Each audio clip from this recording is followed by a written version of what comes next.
पुरंदर भागामध्ये, त्याच्यानंतर केळीचा एक क्लस्टर करत आहोत आंबेगाव, जुन्नर, इंदापूर, बारामती या भागात.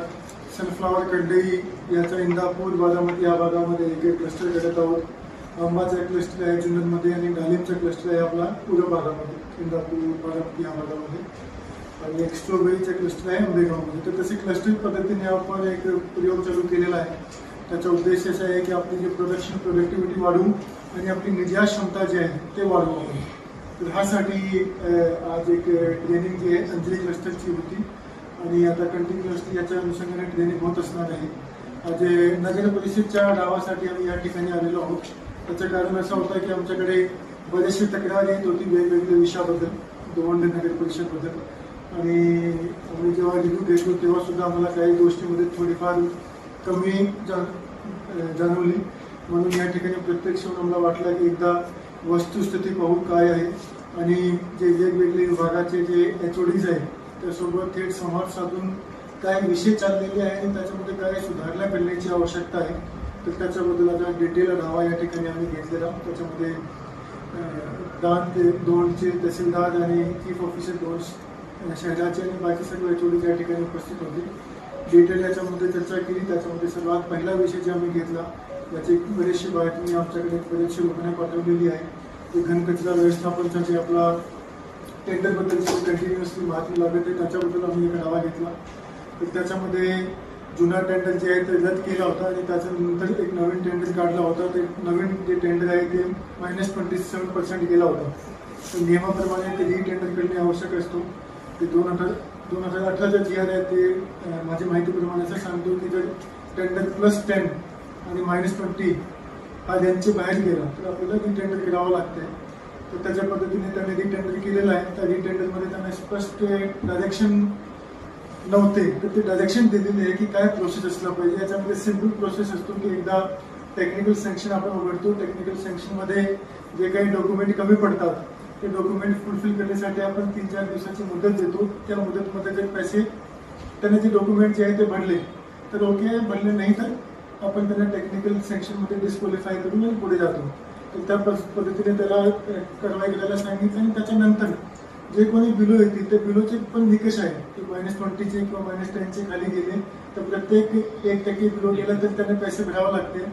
तर ते सर्व सिस्टम आहे. ते सिस्टमच्या प्रमाणे त्यांना टेंडरच्या प्रोसेस नियमाप्रमाणे GR प्रमाणे पूर्ण करायची आहे. त्याचे जे अकाउंटंट ऑफिसर आहे त्यांना आणखी थोडीशी मदत करण्यासाठी आमची नगर परिषद विंग, जिल्हा परिषद याचे जे अकाउंटंट आहे त्यांना मी जोडून देतो जेणेकरून नियमामध्ये कुठल्याही प्रकारची चूक होणार नाही. बघा, टेंडर जे असतो त्याचे नियम एकदम क्लिअर कट आहे. त्याच्यामध्ये कुठल्याही प्रकारची सब्जेक्टिव्हिटी नाही आहे. तर ते त्या नियमाप्रमाणे टेंडर प्रक्रिया पूर्ण होणार आहे. आणि ते गोष्टी जे त्यांना कशा पद्धतीने पूर्ण करायची याच्याबद्दल आम्ही नगर परिषदेला डिटेल माहिती सांगितलेली आहे. पण जुना टेंडर त्याचा रद्द झाल्यामुळे आम्हाला असंही सांगितलं गेलं की आम्ही आता थोडा दौरा पण करणार आहे पत्रकार परिषद झाल्यानंतर की जुना टेंडर झाल्यामुळे काही ठिकाणी ढीग लागलेले आहे कचऱ्याचे. त्यासाठी आपल्याकडे सध्या 100 लोक जे आहेत ते कार्यरत आहेत. तर त्या 100 लोकांचं जे थोडासा नियोजन काय पद्धतीने करायचे त्याच्याबद्दल आम्ही सांगितलेलं आहे. प्रांतानं त्याची मॉनिटरिंग करायला सांगितलेलं आहे की काय पद्धतीने तुम्ही रोटेशन ठेवा.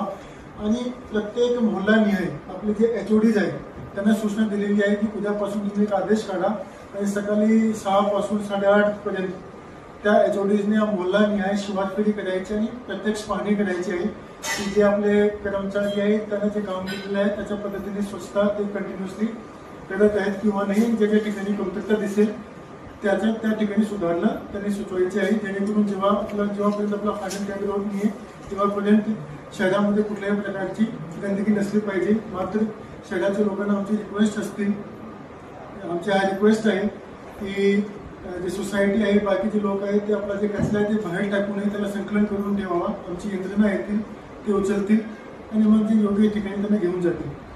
पण परमानंट सोल्युशन पण करणे आवश्यक आहे. म्हणजे आपण सध्या आपला कचरा उचलतो त्याला कुठे कुठे घेऊन जायचे.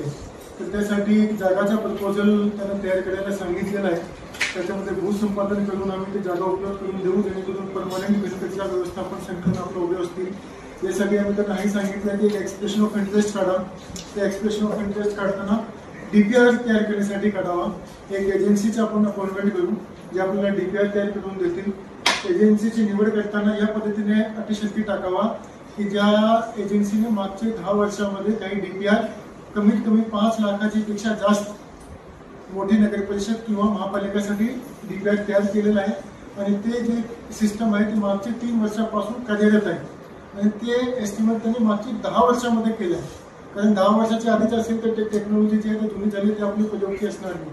तर ह्या पद्धतीने तुम्ही घनकचऱ्यासाठी आणि सांडपाणी दोघेसाठी एक EY काढा, एक्सप्रेशन ऑफ इंटरेस्ट DPR तयार करावा आणि त्या DPR प्रमाणे आपण जे शासनाची स्कीम आहे ते आपली अमृत स्कीम पण आहे, स्वच्छ भारत मिशनची स्कीम पण आहे, आणखी नगर उद्यानची पण स्कीम आहे, तिथून आपण निधी उपलब्ध करून देऊन जेणेकरून आपला ते घनकचरा आणि सांडपाणी व्यवस्थापन ते जे आहे ते नगर परिषदेचं व्यवस्थित होऊन जातील।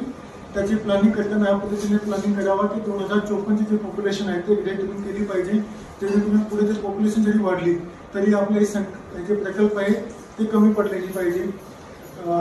सांडपाणी व्यवस्थापनाची जेव्हा आपण आढावा घेतला तेव्हा असं निर्देशन झालं की 10 MLDचा प्रोजेक्ट आपण STP प्लांट तयार केला होता आणि ते 2016 नंतर चालत नाही, म्हणजे ते बंद आहे, त्याचे लिकेज कुठे आहे, त्याचा पाणी बाहेर कुठे पडतोय त्याची काही माहिती नाही आहे।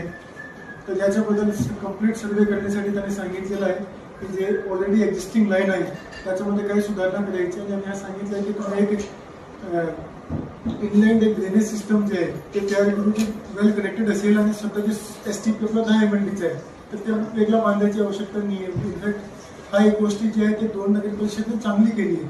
जनरली